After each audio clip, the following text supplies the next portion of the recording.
terapi di luar di Shah Alam. Dan mula-mula dibawa kat sini pun rasa tertipu. Kawan dia datang, konon nak ajak minum air. Langsung bawa naik ke atas sini. Ya, bawa ke atas ni, mencuba. Mungkin hari pertama, ya tak ya tidak ya. So mungkin dengan ceramah saya pun ya masukin keluar kanan-kanan keluar kiri. Tetapi alhamdulillah lepas saya rasa 2 minggu ke apa, beliau sendiri secara peribadi datang jumpa saya dalam bilik dan membuat pengakuan. Ya. So hari ini dengan rela hati beliau ingin berkongsi. Boleh semua tak? Boleh. Ini bukan saya, orang Shah Alam sendiri yang ingin buat perkongsian, yang ingin berkongsi dengan tuan-tuan dan puan-puan secara rela. Yang nawai itu dia ya. Tidak ada apa-apa, saya tak bayar dan saya tak suruh. Tetapi dia kata kalau nak doktor saya sanggup ya. Kerana inilah saya rasa penderitaan saya selama ini, alhamdulillah dah dapat saya nampak perubahan apabila saya duduk di atas nano tron. Okey, saya dengan segala hormatnya, majlis dengan segala hormatnya ingin menjemput iaitu Encik Ismail bin Ibrahim. Silakan.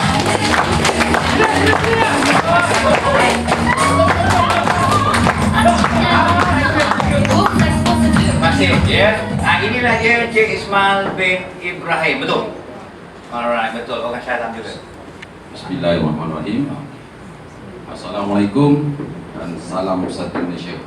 Waalaikumsalam. Ini belum kali lah pakcik ni testing laporkan. Saya menggigil juga lah. Tak apa. Tenang. Tapi pakcik terpanggil naik ke sini sebab tidak ada jalan lain saya nak ucapkan terima kasih kepada Nano Meditron, terutamanya membuat Nano Terapi Center di sinilah. Sebenarnya pengakuan pakcik sebelum ni, pakcik dah buat banyak terapi. Pakcik dia buat terapi, tapi tak elok kita mention dia punya nama okay, tak payah. Pasal zaman kan, zaman orang zaman nanti kita kena saman pula. Kemudian bayar. Jadi pakcik pernah ikut terapi yang jenis genam kaki. Pakcik pernah ikut terapi yang karen kaki. Pakcik pernah duduk yang terapi yang kekor belakang. Dan pakcik pernah duduk terapi yang duduk kat buntut short karen. Itu yang terakhir pakcik buat hampir setahun. Syukur alhamdulillah pakcik tidak ada sebarang sakit. Maksudnya bukan sebagai terapi. Pakcik memang sehingga sekarang dah umur 58 tahun tidak ada sakit kencing manis, darah tinggi, lemah jantung. Kemungkinan ni bukan sebab terapi, sebab permakanan. Pakcik memang dari dulu tak minat minum susu manis-manis ni. Orang kampung minum teh, kalau biskut ni biskut banyak kata orang. Jadi sebab kebetulan ni cuba pakcik tak ada 3 penyakit tu. Tetapi sebelum 4 tahun sebelum pakcik bersara, pakcik telah dikesan menghidapi penyakit tulang belakang. Sakit tulang belakang pakcik tumbuh. Pakcik telah disahkan oleh Hospital Sungai Buloh dan tidak ada rawatan lain melainkan membuat grinder tulang ataupun masuk insulin. Jadi proses insulin tulang tu perlu RM5 sekali, RM5,000 sekali masuk dan boleh tahan selama 3 tahun. Every 3 tahun kena RM5,000. Jadi rupa di Masalam pun ada. Pasal kawan saya seorang buat di sana. Di Masalam saya pergi, memang di Masalam pun ada. Kos dia bukan yang sama. Jadi sebelum pakcik nak buat, pakcik jumpa beberapa orang doktor. Pertama doktor tempat pakcik kerja di UiTM. Kemudian panel doktor pakcik Tengku Amir. Kemudian pakcik lari ke klinik Ishak, pakcik klinik Rosli. Pakcik jumpa Dr. Ko. Dah 7 doktor semua menisihatkan pakcik jangan buat, dia kata. Pasal mengikut mereka katanya kalau 10 dia buat 9 kolek, 1 saja yang berjaya.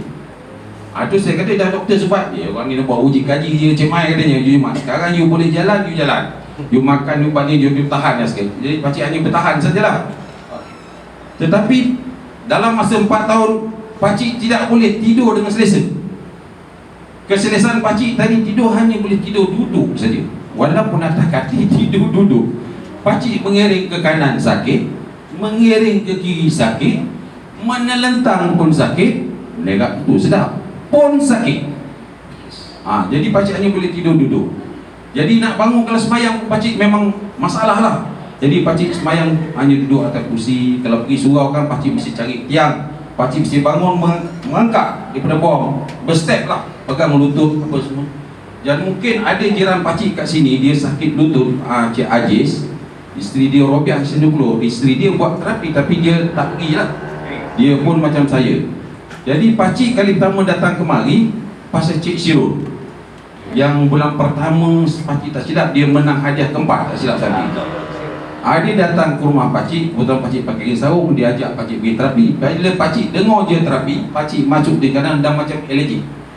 Pakcik kata, malah lah cik, tapi jiran datang kita pun tak layan lah, pasal dia pun untuk kebaikan, bukan dia marah kita. Tapi telinga pakcik dah alergik lah buat terapi ni. Lah 2-3 hari dia pun datang lagi. Dia kajin lah dia ni. Besok datang lagi, tak nak cuba ke? Apalah saya cakap. Hari ketiga dia guna IQ dia. Dia pergi kau jalan. Pasal hari pertama, hari kedua tu dia bawa motor kan. Hari ketiga dia bawa kereta, dia ajak berjalan. Pakcik pun terpengaruh, sangat betul-betul dia berjalan. Pakcik pun dia kata dia bawa kemari. Allah, kau kenakan aku sini. Tapi dah masuk, pakcik masuk dulu lah. Bila pakcik masuk sini, cuma pakcik ingat sistem terapi ni kalau buat sehari 2 tak nampak. Pakcik bila dah kebatan terjebuk, pakcik akan cuba 2 minggu. Kalau tak ada, pack out lah. Jadi pakcik dengar prof buat ceramah tentang kesihatan. Bagus, sebagai prof dan doktor dia buat pengalaman tu, saya puji. Dia buat ceramah tentang kesihatan dan penyakit. Tapi sungguh pun dia ceramah, pakcik duduk belakang. Alah. Jadi pakcik dah macam tak layan lah benda-benda macam ni kan. Tetapi selepas 20 hari pakcik tak perasan. Bila pakcik bangun tidur, orang rumah pakcik gerak. Abang, dah subuh kata dia. Pakcik terus bangun.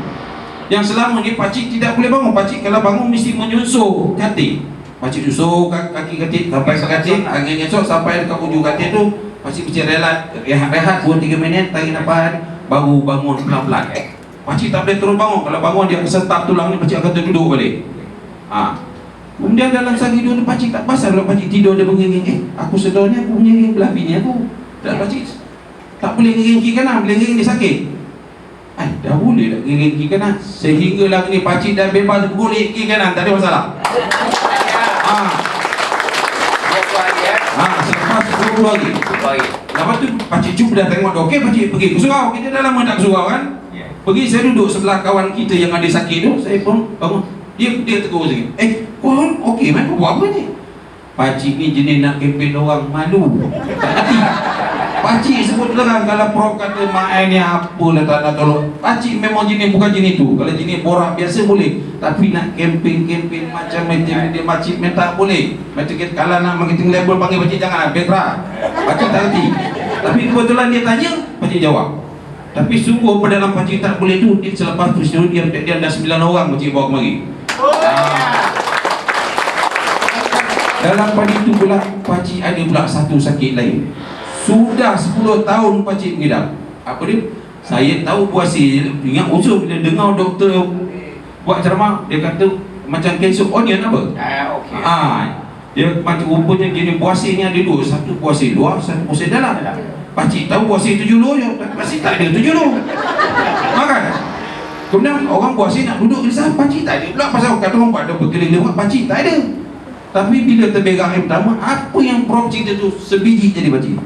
Bila pakcik tak kena buang najis, yang pertama tu memang keluar najis. Yang kedua tu berselerak dalam mangkuk zaman pro, darah hidup. Memang dah hidup. 10 tahun pakcik hidup. Pakcik jumpa tukar macam-macam, dia macam ubat bagilah. Lalas pakcik dah give up, pakcik pergi PPM. PPM buat rawatan ke pakcik hampir 3 bulan. Tapi bukan hari-hari lah, seminggu sekali dia pergi. Dan PPM telah memberi, doktor telah memberi pakcik, dia kata buasi pakcik sudah sampai rehat kanser, tapi bukan kat pertama katanya awal, macam border awal. Cuma saya nasihat pakcik berhentikan makan berani. Dia nasihat lah jangan makan padanya macam-macam. Dah banyak penuh pantang tak boleh makan lah. Yang benda-benda panas pun semua dah tak boleh makan. Tapi kalau pakcik berak keluar darah tu warna dah macam coklat sikit, saya hanya beri tempoh pakcik seminggu. Seminggu je hayatnya. Jadi kebetulan satu tempat kerja saya, kawan saya pula, dia memang sakit pakcik sama macam saya. Saya pergi memang terjumpa dia. Rupa dia dah buat awal setelah. Kau dengar doktor sebut, dengar dia macam mana ni. Kawan saya tu umur dia pendek. Sehari sebelum dia pencet, puasa dia keluar berak warna masuk PPM, masuk pukul 8 pagi, 8 malam meninggal. Jadi saya pun cakap rumah saya ni tunggu masa lah, belilah kata aku. Kan?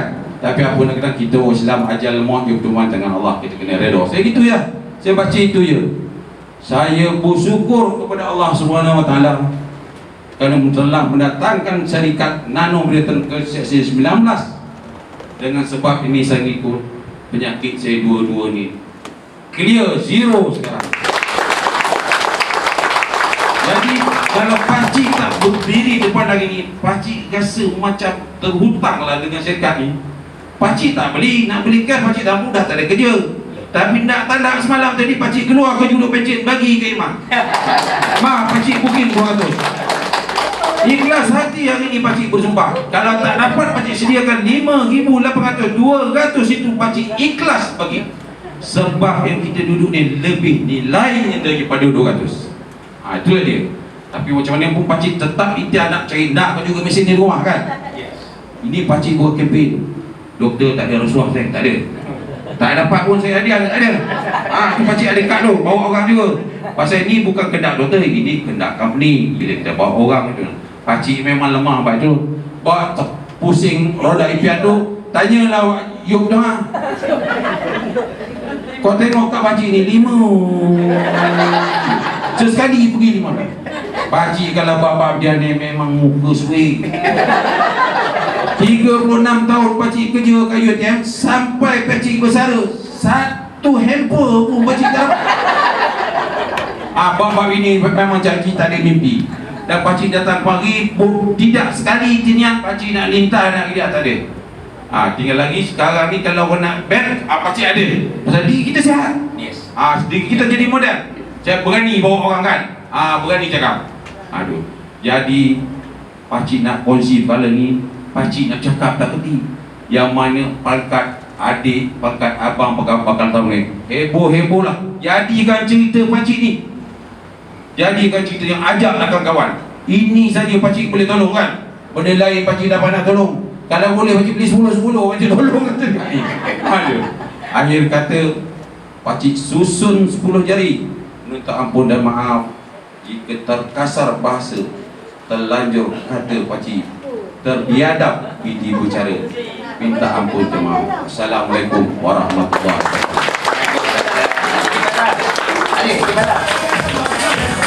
Okey, kenapa saya ucapkan terima kasih banyak-banyaklah Pakcik Ismail ya.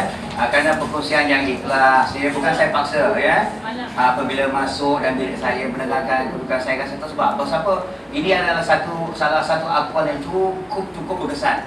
Cuma saya kata dibantu tulang belakang, saraf dan juga duduklah di atas nonton. InsyaAllah ya, dapat membantu anda ya. Ini adalah ikhtiar dan musuh kita ya. Alright, saya ucapkan terima kasih. Ini sebagai buah-buah tangan je ya.